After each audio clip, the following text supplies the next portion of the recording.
नमस्कार, जय जोहार। क्या आप भी गवर्नमेंट एग्जाम्स की तैयारी करना चाहते हैं? क्या आप भी मेमोरी टेक्निक्स और ट्रिक्स के जरिए बहुत ही कम समय में स्मार्ट स्टडी करना चाहते हैं? क्या आप चाहते हैं कि सीजी व्यापम टॉपर आपको पढ़ाए? तो डाउनलोड करिए योगेंद्र साहू क्लासेस ऐप। यहाँ 10 से अधिक गवर्नमेंट एग्जाम्स क्रैक करने वाले और सीजी व्यापम टॉप करने वाले योगेंद्र सर सीजीपीएससी और सीजी व्यापम के अंतर्गत होने वाले सभी एग्जाम्स की तैयारी कराएं। तो डाउनलोड करिए Yogendra Sahu classes app to be the best, learn from the best.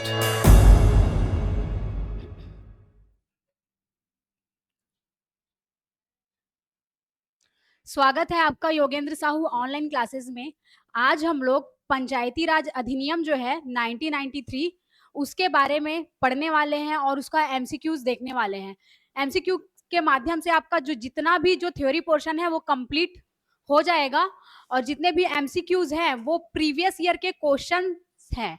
Previous year के क्वेश्चन पेपर में वो आ चुके हैं और जो मॉडिफाई किया गया है वो सारे चीज में आपको आज देखने को मिलेंगे। तो स्टार्ट करते हैं। पहला क्वेश्चन पहला दिया हुआ है, यदि ग्राम सभा की बैठक में गणपूर्ति, गणपूर्ति मीन्स कोरम, यदि ग्राम सभा की बैठक में गणपूर्ति उपस्थित नहीं है तो क्या होगा? देखिए, ग्राम सभा है, वहां पर बैठकें आयोजित होती है, तो जो बैठकें आयोजित होती है तो उसमें मेंबर जितना गणपूर्ति के लिए आवश्यक है उतने मेंबर होने चाहिए, और उतने अगर मेंबर नहीं है तो क्या होगा बैठक का, उसको पूछ रहा है। तो ग्राम सभा की बैठक स्थगित हो जाएगी, मतलब जो बैठक होने वाली रहेगी वो क्या हो जाएगी? स्थगित हो जाएगी। कोरम पूरा नहीं हुआ तो कोरम कैसे होगा? गणपूर्ति सामान्य क्षेत्र है मान लीजिए, तो 1/10 होने चाहिए कुल संख्या का, 1/10, और इसमें भी 1/3 क्या होनी चाहिए? महिलाएं सामान्य क्षेत्र में। और अनुसूचित क्षेत्र में जैसे हो गया वहां पे आपका हो जाएगा 1/3 कुल संख्या का, कुल संख्या जो है उसका 1/3, और महिलाएं उसमें भी 1/3 होनी चाहिए। तो अब देखते हैं, पहला बोल रहा है स्थगित हो जाएगा अगर कोरम पूरा नहीं हुआ तो। दूसरा, ग्राम सभा की बैठक निर्धारित अनुसूची के अनुसार होगी। अब जो भी अनुसूची तैयार करेंगे, निर्धारित करेंगे, उसके अनुसार होगी बोल रहा है। सी, ग्राम सभा महत्वपूर्ण मामलों पर विचार नहीं करेगी। सी क्या बोल रहा है? ग्राम सभा महत्वपूर्ण मामलों पर विचार नहीं करेगी। फिर डी बोल रहा है, यह जनपद जिला पंचायत कलेक्टर को सूचित किया जाएगा। तो देखिए, जब ग्राम सभा की बैठक होती है और उसमें गणपूर्ति उपस्थित नहीं हो पाते, गणपूर्ति नहीं हो पाती, 1/10 जो कुल जनसंख्या है उसका नहीं हो पाता और 1/3 महिला नहीं हो पाती, तब क्या होगा? स्थगित हो जाएगा। जो ग्राम सभा की बैठक है वो क्या है? स्थगित हो जाएगा। ये इसका राइट आंसर है। अब सुनिए, यहाँ पे एक बात और है, जब ग्राम सभा की बैठक स्थगित कर दिए, फिर एक टाइम दिया कि इस दिन होगा बैठक करके, तो उस दिन स्थगित हो गया पहले, फिर उसके बाद और नया टाइम टेबल शेड्यूल दिए कि इस दिन होगा करके, तो उस दिन क्या होगा? कोई भी जैसे लेखा जोखा वाला काम चीज हो गया, प्रशासकीय प्रतिवेदन हो गया, है ना, बजट से आधारित जो भी चर्चाएं हैं उन पे, उन विषयों को नहीं लाया जाएगा, उस पे चर्चाएं नहीं की जाएंगी। और जो भी नए विषय होंगे उन टॉपिक्स को शामिल नहीं किया जाएगा, उन पे चर्चा नहीं की जाएंगी। अगर बैठक स्थगित हो गया है और उसको बाद में आयोजित कर रहे हैं उस वाले में, तो इन बातों को ध्यान रखिएगा। अब चलते हैं नेक्स्ट क्वेश्चन में।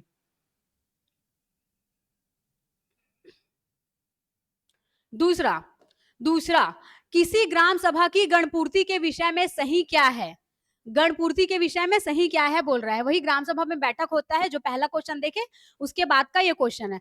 तो देखिए, मैंने जैसे बताया कि कुल जो संख्या होती है उसका कितना होना चाहिए कोरम के लिए? 1/10, तो ये वाला बात तो बिल्कुल सही हो गया, है ना। फिर दूसरा, ग्राम सभा की कुल संख्या का 1/3, 1/3 नहीं 1/10 होना चाहिए। फिर तीसरा, ग्राम सभा की कुल संख्या का 1/2, तो ये भी गलत है क्योंकि कितना होना चाहिए? 1/10 होना चाहिए। चौथा, ग्राम सभा में उपस्थित संख्या में 1/10 महिला। अरे भैया, 1/10 महिला कहां से हो जाएंगी? कुल संख्या का 1/10, और महिलाएं कितना बताया था मैंने? 1/3। तो वही अगले लाइन में दिया है, ग्राम सभा में उपस्थित संख्या में 1/3 महिला, तो ये भी बिल्कुल सही हो जाएगा। फिर अगला, ग्राम सभा में उपस्थित संख्या में 1/2 महिला, तो 1/3 तो पहले ही हो गई, 33% महिला। अब सातवां, सरपंच और पंच गणपूर्ति के लिए जवाबदेही होते हैं। देखिए, गणपूर्ति से आधारित ये क्वेश्चंस है। तो पहला क्या है? कुल जनसंख्या, कुल संख्या जो रहेगी है ना बैठक में, वो कितना होना चाहिए, 1/10 होना चाहिए, तब गणपूर्ति होगी। और उसी 1/10 में 1/3 महिला होनी चाहिए। और मान लीजिए अगर स्थगित हो गया वो जो बैठक है, तो कौन जवाबदेही होंगे, सरपंच और पंच जवाबदेही होंगे कि क्यों स्थगित हो गया, क्यों आप कोरम पूरा नहीं कर पाए करके। तो आपका पहला, पांचवा और सातवां जो है सही है। तो आपका डी ऑप्शन, पहला, पांचवा और सातवां, डी ऑप्शन राइट हो जाएगा कि गणपूर्ति के विषय में क्या सही है। अब चलते हैं नेक्स्ट क्वेश्चन में। छत्तीसगढ़ पंचायती राज अधिनियम के अनुसार ग्राम का क्या अर्थ है। देखिए जो छत्तीसगढ़ पंचायती राज अधिनियम है उसमें ग्राम क्या, ग्राम का जो अर्थ है वो क्या है, इस चीज को बोल रहा है। मतलब कि जो ग्राम है उसको किस अर्थ पे लिया जाता है, विनिर्दिष्ट कौन करते हैं। तो पहला बोल रहा है राज्यपाल द्वारा लोक अधिसूचना के माध्यम से ग्राम के रूप में विनिर्दिष्ट, बी कलेक्टर के माध्यम से बोल रहा है, और सी आयुक्त द्वारा बोल रहा है, और जो डी है मुख्य निर्वाचन अधिकारी द्वारा बोल रहा है। तो देखिए जो छत्तीसगढ़ पंचायती राज अधिनियम है उसमें ग्राम का जो अर्थ है वो किनके द्वारा विनिर्दिष्ट होता है, राज्यपाल द्वारा। राज्यपाल द्वारा लोक सूचना अधिकारी के माध्यम से, जो राज्यपाल है ना वो लोक सूचना अधिकारी के माध्यम से कि ये ग्राम जो है वो छत्तीसगढ़ पंचायती राज अधिनियम के अनुसार ग्राम के रूप में विनिर्दिष्ट हो रही है, इनको ग्राम के रूप में लिया जाए करके राज्यपाल जो है लोक सूचना अधिकारी के, लोक अधिसूचना के माध्यम से बताते हैं, जारी करते हैं कि यही ग्राम के रूप में विनिर्दिष्ट होगा करके। कलेक्टर, आयुक्त और मुख्य निर्वाचन अधिकारी ये सब कुछ नहीं आएगा, राज्यपाल द्वारा होगा। ठीक है, तो हमारा पहला जो है वो राइट आंसर हो जाएगा। अब चलते हैं नेक्स्ट क्वेश्चन में। ग्राम सभा के सदस्य के रूप में कौन पंजीकृत हो सकता है। मान लीजिए आपको ग्राम सभा का सदस्य बनना है तो कैसे पंजीकृत हो सकते हैं उसको पूछ रहा है। तो समस्त वयस्क पुरुष, जो पुरुष हैं वो 18 साल कंप्लीट कर चुके हैं, मतदाता देने लायक हो गए हैं वो, समस्त वयस्क स्त्रियां जो मतदान करने लायक हो गई हैं 18+, फिर ग्राम में रहने वाली सभी व्यक्ति, ग्राम में रहने वाले सभी व्यक्ति बोल रहा है।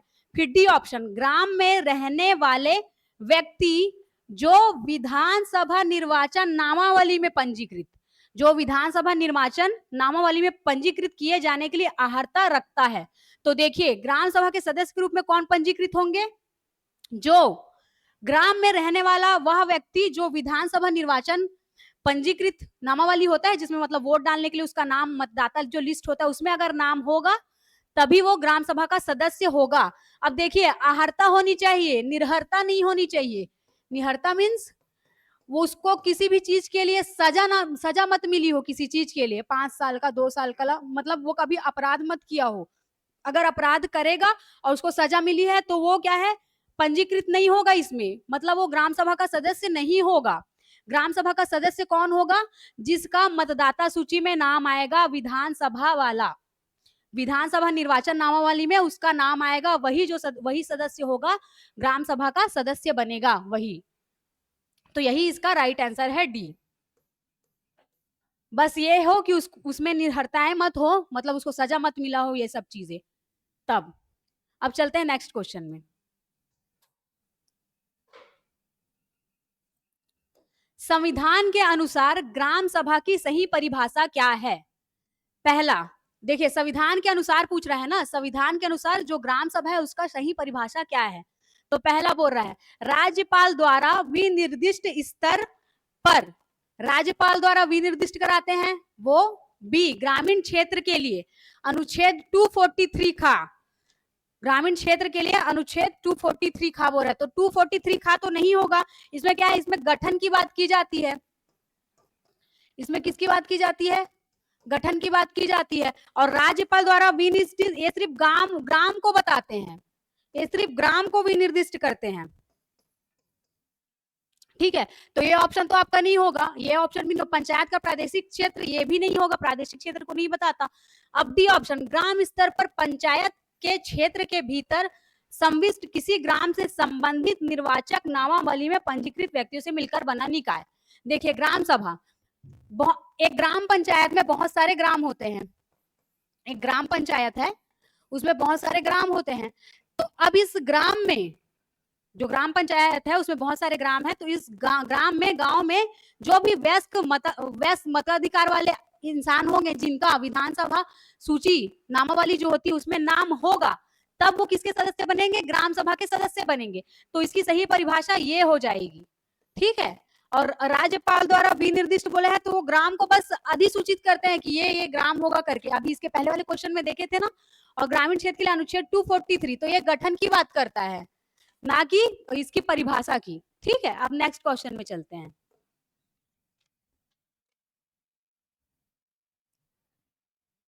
अगला क्वेश्चन, ग्राम सभा की परिभाषा के संदर्भ में रिक्त स्थान की पूर्ति करना है।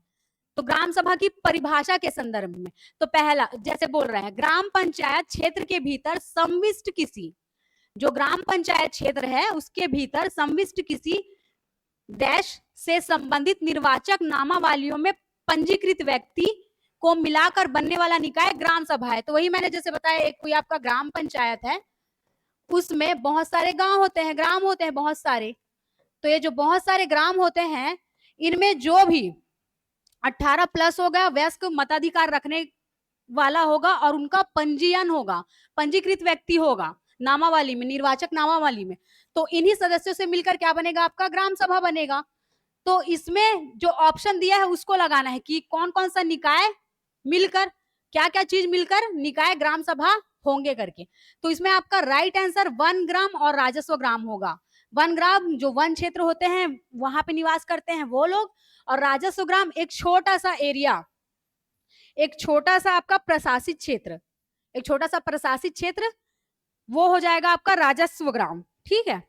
अब तो आपका दूसरा और तीसरा ऑप्शन राइट हो जाएगा, बी ऑप्शन, दूसरा तीसरा। अब इसको लेके पढ़ लेते हैं, ग्राम क्षेत्र के भीतर संविष्ट किसी वन ग्राम राजस्व ग्राम से संबंधित निर्वाचक नामावलियों में पंजीकृत व्यक्तियों से मिलकर बनने वाला निकाय ग्राम सभा है। तो दूसरा तीसरा ऑप्शन मार लीजिएगा। अब चलते हैं नेक्स्ट क्वेश्चन में।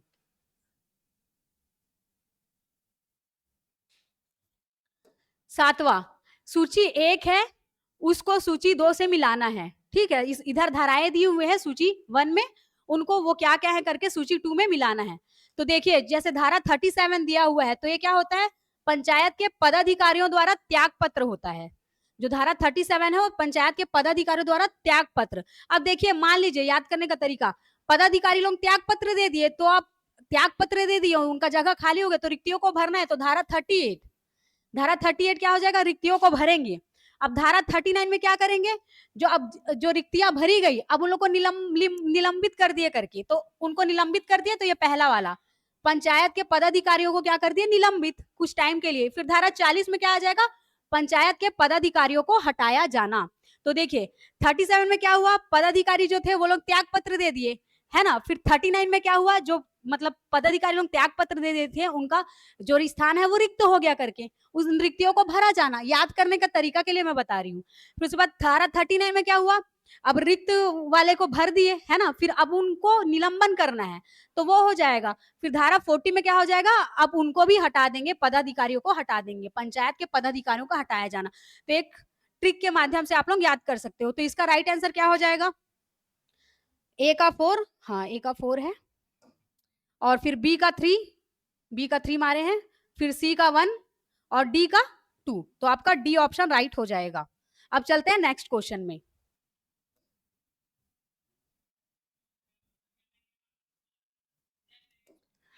आठवां, इस राज्य के पंचायत राज अधिनियम 1993 की किस धारा में ग्राम पंचायत के पदाधिकारियों को वापस बुलाए जाने का प्रावधान है, वापस बुलाए जाने का प्रावधान है पदाधिकारियों को, पंचायत राज अधिनियम 1993 के तहत। तो देखिए ऑप्शन में कुछ चीज पढ़ चुके हैं क्या, अभी धारा 40 पढ़े ना, पदाधिकारियों को हटाया जाना, है ना। पदाधिकारियों को क्या करते हैं, हटाते हैं, हटाया जाना। अब देखिए, और ये जो 21 का है, धारा 21 का, ये इससे होता है कि पदाधिकारी जो होते हैं ग्राम पंचायत के, उनको वापस बुलाने का प्रावधान है, उनको वापस बुलाने का क्या है, प्रावधान है। अब जो ये वाला है धारा 35, इसमें क्या होता है, जो जनपद पंचायत के अध्यक्ष और उपाध्यक्ष होते हैं उनको अविश्वास प्रस्ताव द्वारा जो हटाते हैं ना, वो चीज इस धारा 35 में दिया हुआ है। धारा 35 में जनपद पंचायत के जो अध्यक्ष और उपाध्यक्ष के लिए अविश्वास प्रस्ताव लाते हैं वो दिया हुआ है, और धारा 21 में क्या दिया हुआ है, सरपंच और पंच के खिलाफ जो लाते हैं अविश्वास प्रस्ताव, वो सरपंच और पंच के खिलाफ जो अविश्वास प्रस्ताव लाते हैं वो चीज है अविश्वास प्रस्ताव। तो देख ले, इस एक क्वेश्चन से आप लोगों को 4 चीज याद हो गया, और इसका राइट आंसर क्या है, धारा 21 का हो जाएगा, जिसमें क्या करते हैं, पदाधिकारियों को वापस बुलाते हैं। और धारा 40 तो पहले क्वेश्चन में ही देख लिए थे कि पदाधिकारियों को हटाते हैं जो, है ना। और ये धारा 21 में सरपंच पंच का अविश्वास प्रस्ताव, और धारा 35 में क्या है, जनपद पंचायत के अध्यक्ष और उपाध्यक्ष का अविश्वास प्रस्ताव। अब चलते हैं नेक्स्ट क्वेश्चन में। रायपुर में पंचायती राज से संबंधित गोलमेज सम्मेलन की तिथि क्या थी? रायपुर में पंचायती राज के लिए गोलमेज सम्मेलन किए थे, तो उसकी तिथि क्या है करके पूछ रहा है। तो पहला ऑप्शन दिया हुआ है मई 2008, अप्रैल 2008, या मार्च 2010, या फिर जून 2004। तो इसका राइट आंसर आपका हो जाएगा जून 2004। जून 2004 को रायपुर में पंचायती राज से संबंधित गोलमेज सम्मेलन की तिथि थी, ये उसी दिन गोलमेज सम्मेलन किए थे। अब चलते हैं नेक्स्ट क्वेश्चन में। अगला क्वेश्चन, भारत की संविधान के किस अनुच्छेद में निम्नलिखित वर्णित है? जो भारत की संविधान है उसमें किस अनुच्छेद में निम्नलिखित वर्णित है? तो क्या चीज वर्णित है देख लेते हैं। इस भाग के प्रावधानों के अनुसार गांव मध्यवर्ती और जिला स्तरों पर हर राज्य में पंचायतों को गठित किया जाएगा। पंचायतों को क्या किया जाएगा? गठित किया जाएगा। इस भाग के प्रावधानों के अनुसार जो गांव मध्यवर्ती और जिला स्तरों पर हर राज्य में पंचायतों को गठित किया जाएगा करके बोल रहा है। तो इसका देखिए, इसमें 4 अनुच्छेद दिए हुए हैं, 243E, 243K, 243Z और 243B। तो चारों को लाइन से देखते हैं। तो सबसे पहले वाले में तो कार्यकाल को बताया गया है। सबसे पहले वाले में पंचायतों का जो कार्यकाल होता है उसको, किनका कार्यकाल? पंचायतों का। और इसके दूसरे वाले में निर्वाचन को बताया गया है, पंचायत में निर्वाचन कैसे होते हैं उनको, उसको बताया गया है। और तीसरे वाले में बोला गया है जो नगर पालिकाएं होती हैं, नगर पालिका के लेखाओं की संपरीक्षा संबंधी।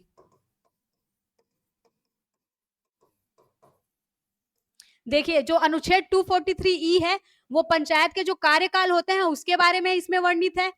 243K है, उसमें पंचायत के जो निर्वाचन होते हैं उससे संबंधी बातें हैं। अनुच्छेद 243Z में जो नगर पालिका के लेखाओं की संपरीक्षा उनसे संबंधित जो बातें हैं वो किसमें है? 243Z में। अब आते हैं इसके राइट आंसर में, अनुच्छेद 243B। इसमें बताया गया है कि जो गांव मध्यवर्ती और जिला स्तरों पर हर राज्यों में क्या गठित किया जाएगा? पंचायतों का गठन किया जाएगा करके। तो यहाँ से भी आपके ये 4 जो ऑब्जेक्टिव बने हैं, जो 4, ये चारों भी प्रश्न भी बन सकते हैं। तो यहाँ से 243E क्या हो गया? कार्यकाल। 243 के निर्वाचन हो गया पंचायत संबंधी। 243Z नगर पालिका संबंधित हो गया लेखाओं और संपरीक्षाओं संबंधी। और 243B जो है वो क्या हो गया? गांव मध्यवर्ती और जिला स्तरीय पर पंचायतों का गठन किया जाना है करके उससे रिलेटेड। अब चलते हैं नेक्स्ट क्वेश्चन में।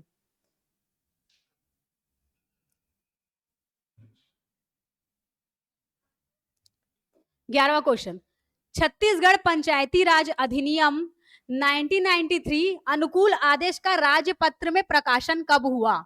जो छत्तीसगढ़ पंचायती राज अधिनियम 1993 है उसका अनुकूलन आदेश का राजपत्र में प्रकाशन कब हुआ करके बोल रहा है। तो यहाँ पर जो इसका राइट आंसर हो जाएगा 18 जून हो जाएगा राजपत्र में प्रकाशन। और 7 जून के दिन ये क्या हुआ था? पारित हुआ था। 7 जून के दिन पारित हुआ था, पर राजपत्र में कब प्रकाशित हुआ था? 18 जून। तो ये दोनों डेट को याद कर लीजिएगा। अब चलते हैं नेक्स्ट क्वेश्चन में।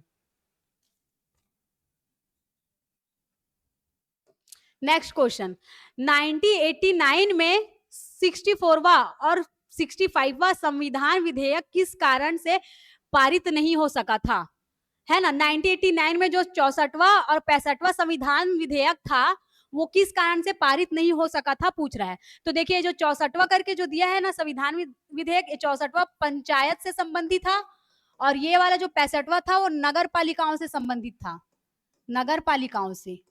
अब सुनिए, ये इस समय राजीव गांधी जी की सरकार थी, तो राजीव गांधी की सरकार थी, तो इसमें एल.एम. सिद्धवी जी ने, एल.एम. जो सिद्धवी थे, उन्होंने ये विधेयक, इस विधेयक के लिए रिपोर्ट, मुद्दे तैयार किए थे। एल.एम. सिद्धवी जो थे, इस मुद्दे पर उन्होंने एक रिपोर्ट तैयार किए थे। कब? जब राजीव गांधी जी की सरकार थी। तो 64वां पंचायत के लिए और 65वां नगर पालिका के लिए संविधान विधेयक लेके आए थे। अब इसको पारित क्यों नहीं कर सके थे? इसलिए पारित नहीं कर सके थे क्योंकि नवंबर 1989 में लोकसभा भंग हो गई थी। नवंबर 1989 में लोकसभा क्या हो गई थी? भंग हो गई थी, इसीलिए इस चीज को पारित नहीं कर पाए थे वो लोग। अब चलते हैं नेक्स्ट क्वेश्चन में। किनकी सरकार थी उस समय? राजीव गांधी जी की। अब अगला क्वेश्चन, निम्न में से 73वें संविधान द्वारा पंचायती राज को प्रदान नहीं किया गया है। पंचायती राज को प्रदान नहीं किया गया है। तो पहला, ग्रामीण स्थानीय निकायों में सभी स्तरों पर 33% सीटें महिलाओं के लिए आरक्षित रहेंगी। तो जी हाँ, 33% मतलब 1/3 सीटें महिलाओं के लिए आरक्षित रहेगी। दूसरा, पंचायती राज संस्थाओं को संसाधन हस्तांतरित करने के लिए राज्यों के द्वारा वित्त आयोग बनाया जाएगा। तो जी हाँ, राज्य वित्त आयोग बनाया गया है, जिसमें क्या करते हैं, संचित निधि जो भी फंड होता है उसको पंचायती राज संस्थाओं को संसाधनों के लिए दिया जाता है। तीसरा, यदि पंचायती राज के निकाय राज्य सरकार द्वारा भंग किए जाते हैं तो 6 महीनों में चुनाव करना है। तो ये भी बिल्कुल सही है। अगर पंचायती राज का जो निकाय है वो राज्य सरकार द्वारा भंग कर दिए तो अगले 6 महीने में चुनाव कराना जरूरी है। फिर उसके बाद डी, पंचायती राज के निर्वाचित प्रतिनिधि अयोग्य घोषित हो जाएंगे यदि उनके 2 से अधिक संतानें होंगी। तो ये बिल्कुल गलत है कि इसमें इस चीज का बिल्कुल भी उल्लेख नहीं है कि अधिक संतानें होंगी तो प्रतिनिधि है वो अयोग्य कहलाएगा करके। ठीक है, बाकी ये तीनों बातें सही है कि महिलाओं के लिए 1/3 33% सीट आरक्षित है करके। और मान लीजिए अगर राज्य सरकार के द्वारा भंग कर दी जाती है पंचायती वाला व्यवस्था, पंचायती राज का जो भी निकाय है वो राज्य सरकार द्वारा भंग कर दिया जाता है तो अगले 6 महीनों में चुनाव कराना है, भी बिल्कुल सही है। और संसाधन के लिए पंचायती राज में जो भी फंडिंग करना है उसके लिए एक राज्य वित्त आयोग का गठन, ये भी बिल्कुल सही बात है। तो लास्ट डी ऑप्शन आपका क्या हो जाएगा? गलत, नहीं किया गया है उस संतान वाली बातें कुछ भी। अब उसके बाद अगला बोल रहा है सूची 1 को सूची 2 से मिलाना है करके। तो देखिए यहाँ पे 243 खा और 243 गा और 243 घा दिया हुआ है ना। अब इसको मिलाना है तो देखिए 243 क्या होता है आपका? ग्राम सभा, ग्राम सभा के लिए होता है। और जो आपका ये 243 का पंचायतों का गठन की बात करता है। 243 का में क्या हो जाएगा? ग्राम सभा। 243 क्या करेगा? पंचायतों के गठन का बात। और 243 गा क्या करेगा? पंचायतों की संरचना के बारे में। और 243 ग्रा आपका सीटों का आरक्षण। जो 243 का है वो ग्राम सभा हो गया आपका, सबसे पहले ग्राम सभा। फिर उसके बाद खा बोला वो पंचायतों का गठन। फिर 243 ग्रा पंचायतों की संरचना। और 243 ग्रा क्या हो जाएगा? सीटों का आरक्षण। तो अब राइट आंसर मिला लेते हैं कि जैसे ए का 4 दोनों जगह पे है। फिर अगला बी का 3, ए का 4 बी का 3, ये वाला आपका राइट आंसर है। ए का 4 बी का 3 सी का 1 डी का 2। हाँ ठीक है, ये वाला आपका राइट आंसर है, मिला लीजिएगा।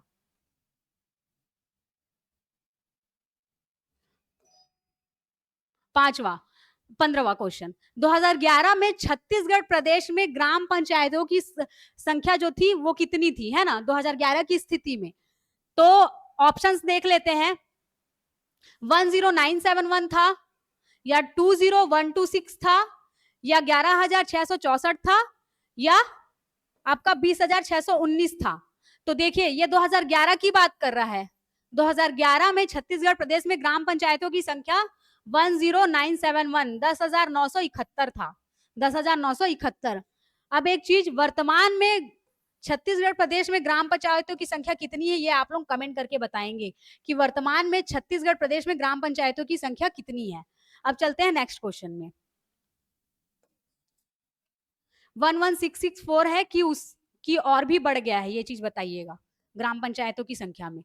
अब नेक्स्ट क्वेश्चन, छत्तीसगढ़ पंचायती राज अधिनियम 1993 के विषय में सत्य कथन है। यहाँ पर जो पंचायती राज है आपका अधिनियम 1993 उसके विषय में सत्य कथन को देखना है। तो पहला, यह अधिनियम राज्य में 1 नवंबर 2000 को लागू हुआ था, पहला बोल रहा है। दूसरा, इस संबंध में अनुकूलन आदेश 18 जून 2001 को पारित हुआ था। और सी, अनुकूलन आदेश का राजपत्र में प्रकाशन 7 जून 2001 को हुआ, या इस अधिनियम में अब तक कुल 11 संशोधन हुए। तो देखिए, यह अधिनियम राज्य में 1 नवंबर 2000 को लागू हुआ, बिल्कुल सही है ना। फिर दूसरा बोल रहा है, इस संबंध में अनुकूल आदेश 18 जून 2001 को, अभी जस्ट इसके पहले हम लोग क्वेश्चन सॉल्व किए थे, तो पारित कब हुआ था? 7 जून 2011। अब देखिए, अनुकूल आदेश का राजपत्र में 2001 है ना, ये 2001, ठीक। उसके बाद अनुकूलन आदेश का राजपत्र में प्रकाशन 7 जून 2001 को हुआ। राजपत्र में प्रकाशन कब हुआ? 18 जून 2001 में, 18 जून 2001 में।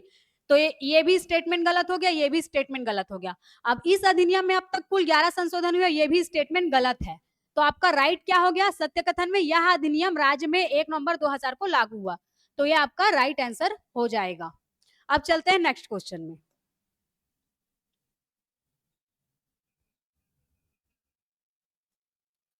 वर्तमान में छत्तीसगढ़ राज्य वित्त आयोग के अध्यक्ष कौन है करके पूछा गया है। वर्तमान में छत्तीसगढ़ राज्य वित्त आयोग के अध्यक्ष कौन थे? अब ऑप्शंस देख लेते हैं। पहला बोल रहा है टी.एस. सिंहदेव, श्री सर्वियस मिंज, फिर श्री चंद्रशेखर साहू, डी श्री श्रीनिवास राव मद्दी। तो कई लोग अभी भी अटके होंगे इस वाले में, पर अभी वर्तमान में श्री श्रीनिवास राव मद्दी जी हो गए हैं। इस चीज को अपडेट कर लीजिएगा। यही छत्तीसगढ़ राज्य वित्त आयोग के नए अध्यक्ष बने हैं, अभी नवनीतम अध्यक्ष। अब चलते हैं नेक्स्ट क्वेश्चन में।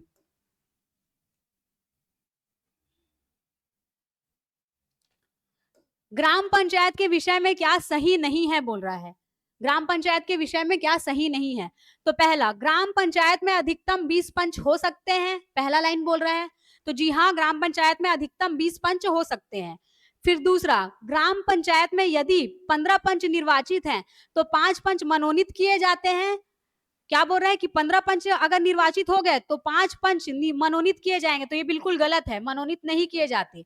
फिर थर्ड, जनपद पंचायत अध्यक्ष 5 पंचों को नामित करता है बोल रहा है। जो जनपद पंचायत अध्यक्ष होता है वो 5 पंचों को नामित करता है। तो ये भी बाल बिल्कुल गलत है, नामित नहीं करता है। अब बोल रहा है चौथा, ग्राम पंचायत में 10 पंच भी हो सकते हैं। पहले लाइन में बोला था ग्राम पंचायत में अधिकतम 20 पंच हो सकते हैं, तो ग्राम पंचायत में 10 पंच भी हो सकते हैं। ये भी बिल्कुल राइट है। उसके बाद पांचवा, पंचों के निर्वाचन में समान मत आने पर लॉट द्वारा नियंत्रण किया जाता है। तो ये बिल्कुल सही है। अगर पंचों का निर्वाचन करते हैं और दोनों को समान समान मत मिल गया तो फिर लॉट निकालते हैं, लॉटरी के माध्यम से फिर निर्णय करते हैं कि जिसका नाम आएगा वही पंच चुना जाएगा करके। फिर उसके बाद तो ये भी हम लोगों का जो ऑप्शन है वो बिल्कुल सही है। अब छठवा, मनोनीत सदस्य बैठक में भाग लेते और मतदान कर सकते हैं। तो ऐसा कुछ नहीं होता कि मनोनीत सदस्य बैठक में भाग लेते और मतदान कर सकते हैं। ये भी आपका क्या हो गया? गलत। तो राइट कौन सा है आपका? राइट आपका क्या क्या था? ग्राम पंचायत में अधिकतम 20 पंच हो सकते हैं और ग्राम पंचायत में 10 पंच भी हो सकते हैं, और पांचवा, पंचों के निर्वाचन में समान मत आने पर लॉट द्वारा नियंत्रण करते हैं, निर्णय करते हैं। तो सही नहीं है पूछ रहा है। तो सही नहीं क्या क्या है? दूसरा, तीसरा और पांचवा। दूसरा, तीसरा और छठवा। आपका कौन कौन सा है? दूसरा, तीसरा और छठवा। तो दूसरा, तीसरा, छठवा कहाँ है? सी ऑप्शन, दूसरा, तीसरा, छठवा। अब चलते हैं नेक्स्ट क्वेश्चन में। दूसरा, तीसरा और छठवा आपका गलत है, ठीक है, सी ऑप्शन। अब ये क्वेश्चन पूछ रहा है कि अप्रत्यक्ष निर्वाचन के संदर्भ में सुमेलित नहीं है। अप्रत्यक्ष, दो टाइप के निर्वाचन होते हैं, प्रत्यक्ष और अप्रत्यक्ष, है ना। तो प्रत्यक्ष में किनका किनका होता है पहले वो देख लीजिए। सरपंच का होता है प्रत्यक्ष चुनाव, है ना, और आपका जिला पंचायत अध्यक्ष का होता है, रुक जाइए, यहां पर पूछ रहा है अप्रत्यक्ष निर्वाचन के संदर्भ में सुमेलित नहीं है करके बोल रहा है। अप्रत्यक्ष, तो देखिए इसमें क्या हो जाएगा आपका? प्रत्यक्ष निर्वाचन सरपंच का हो जाता है, ग्राम पंचायत के जो सदस्य होते हैं उनका प्रत्यक्ष निर्वाचन हो जाता है आपका, और जो जनपद पंचायत जो सदस्य होते हैं उनका प्रत्यक्ष निर्वाचन हो जाता है, और जो जिला पंचायत के सदस्य होते हैं उनका प्रत्यक्ष निर्वाचन हो जाता है ना। तो सरपंच और ग्राम पंचायत के सदस्य और जनपद पंचायत सदस्य और जिला पंचायत सदस्य, इनका प्रत्यक्ष निर्वाचन होता है। तब जब ये जो उप सरपंच है ना, और ये उपाध्यक्ष, फिर इनको इन्हीं में से चुना जाता है। तो यहाँ पे अप्रत्यक्ष निर्वाचन के संदर्भ में सुमेलित नहीं करना है, सुमेलित नहीं है, अप्रत्यक्ष निर्वाचन के संदर्भ में सुमेलित नहीं है। तो अप्रत्यक्ष निर्वाचन किनका किनका होता है? उप सरपंच का, जनपद पंचायत के अध्यक्ष का, जिला पंचायत के उपाध्यक्ष का, और जनपद पंचायत के उपाध्यक्ष का, और जिला पंचायत अध्यक्ष का। इनका क्या होता है? अप्रत्यक्ष निर्वाचन। अब सुमेलित नहीं है बोल रहा है, तो उसमें ये सरपंच फर्स्ट, पहला, तीसरा, छठवां और नौवां आ जाएगा आपका। पहला, तीसरा, छठवां, नौवां, सी ऑप्शन। मतलब ये अप्रत्यक्ष निर्वाचन से संबंधित नहीं है, ये प्रत्यक्ष जो चुनाव होते हैं उनसे संबंधित है। सरपंच, ग्राम पंचायत के सदस्य, जनपद पंचायत सदस्य और जिला पंचायत सदस्य। अब चलते हैं नेक्स्ट क्वेश्चन में।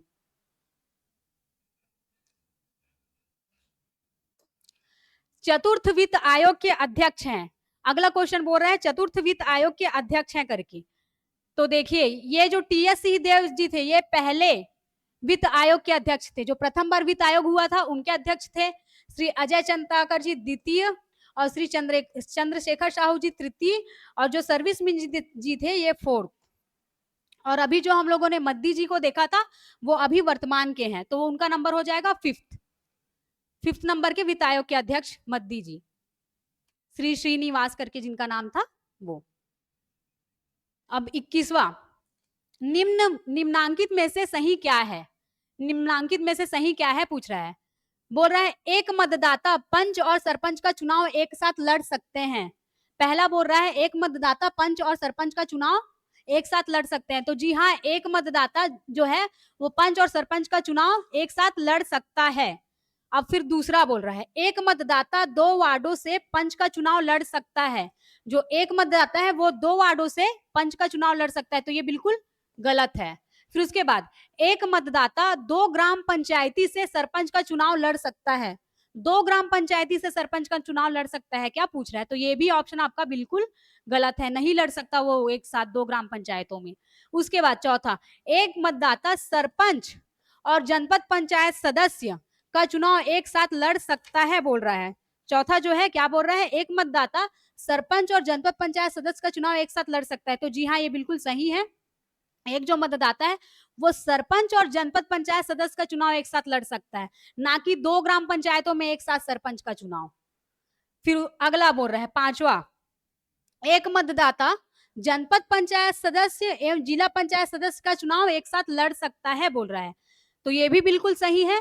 एक जो मतदाता है वो जनपद पंचायत सदस्य और जिला पंचायत सदस्य का चुनाव एक साथ लड़ सकता है। अब छठवां, एक मतदाता 2 निर्वाचन क्षेत्रों से जनपद पंचायत सदस्य का चुनाव लड़ सकता है। तो ये ऑप्शन बिल्कुल गलत है। एक जो मतदाता है वो 2 निर्वाचन क्षेत्रों से जनपद पंचायत सदस्य के लिए चुनाव नहीं लड़ सकता। फिर 7वां बोल रहा है एक मतदाता 2 निर्वाचन क्षेत्रों से जिला पंचायत सदस्य का चुनाव लड़ सकता है। जो एक मतदाता है वो 2 निर्वाचन क्षेत्रों से जिला पंचायत सदस्य का चुनाव लड़ सकता है पूछ रहा है, तो ये भी बिल्कुल गलत है। अब 8वां बोल रहा है एक मतदाता सरपंच और जिला पंचायत सदस्य का चुनाव एक साथ लड़ सकता है। जो एक मतदाता है वो सरपंच और जिला पंचायत का चुनाव एक साथ लड़ सकता है, तो ये भी बिल्कुल सही है। तो एक चीज याद रखिएगा, जो एक मतदाता है वो पंच और सरपंच का चुनाव एक साथ लड़ सकता है, ये बिल्कुल सही है ना। फिर उसके बाद एक मतदाता है वो जनपद पंचायत और जिला पंचायत, जनपद पंचायत सदस्य और जिला पंचायत के लिए भी चुनाव लड़ सकता है, और सरपंच और जिला पंचायत सदस्य का चुनाव भी एक साथ लड़ सकता है। इन पॉइंटों को देख लीजिएगा।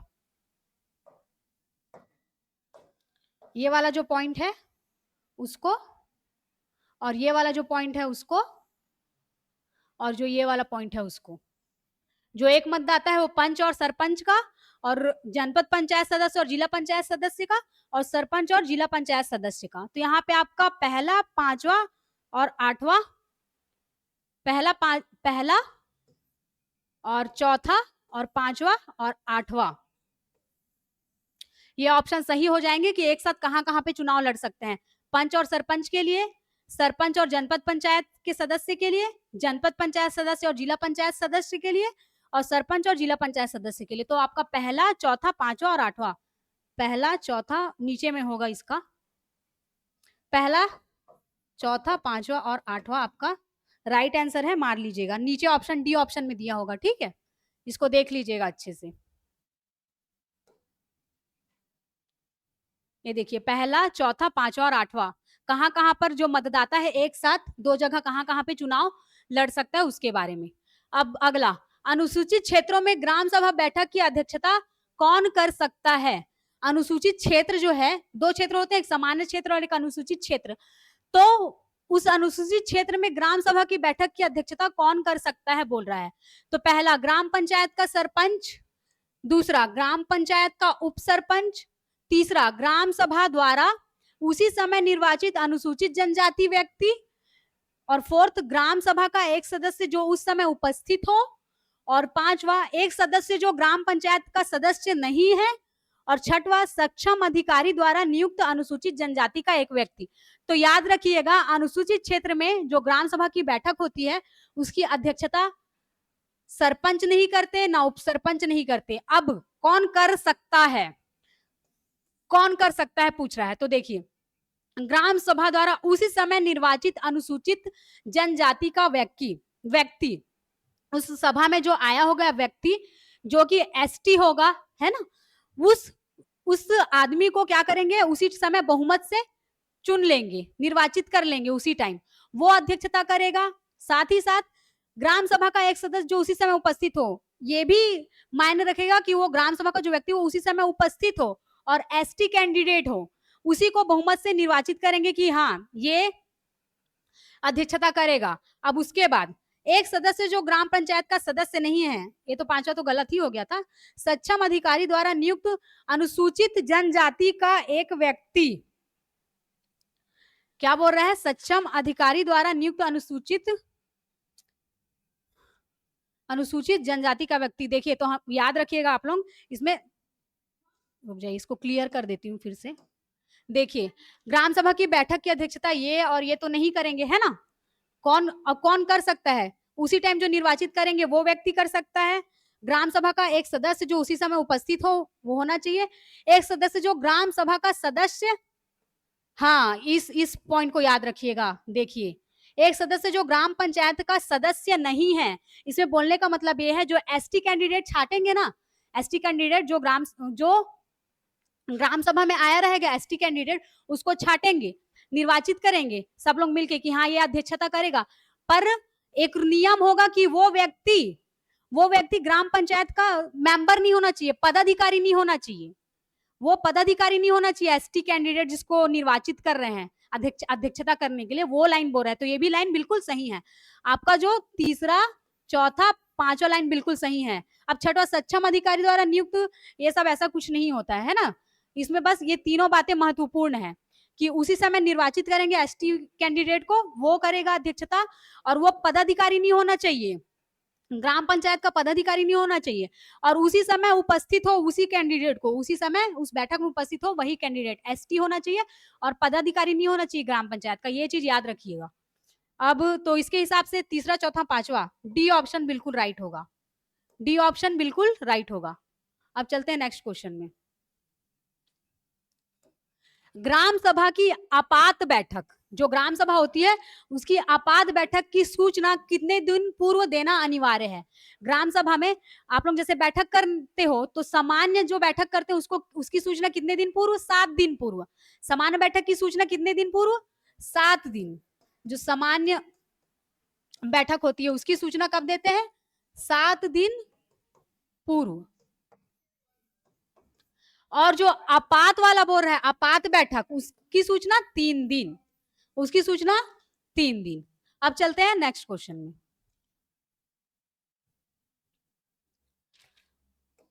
अनुच्छेद 243 के अनुसार राज्य निर्वाचन आयोग में कितने सदस्य हो सकते हैं। जो राज्य निर्वाचन आयोग होता है उसमें कितने सदस्य हो सकते हैं बोल रहे हैं, वो किसमें दिया हुआ है, अनुच्छेद 243 के में। तो इसका आंसर आप लोग कमेंट करके बताओगे कि जो राज्य निर्वाचन आयोग होते हैं उसमें कितने सदस्य होते हैं। अनुच्छेद 243 के में इसके बारे में दिया हुआ है, क्या 1 सदस्य होते हैं या 2 सदस्य होते हैं या 3 सदस्य होते हैं या 4 सदस्य होते हैं करके।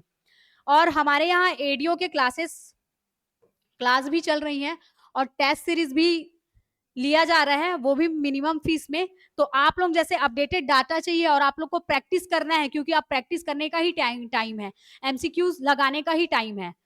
तो आप लोग जरूर एक बार यहाँ का टेस्ट सीरीज देखिए किस प्रकार अपडेटेड है। आने वाले जैसे जैसे पेपर चल रहे हैं कूट के माध्यम से, उसके हिसाब से पुराने जैसे पेपर व्यवस्थित होते थे उस तरीके से, क्योंकि गवर्नमेंट भी चेंज हुई है तो उसके हिसाब से पेपर का जो एक लेवल सेट किया जाता है वो एक बार आप लोग यहाँ से लेके देख सकते हैं।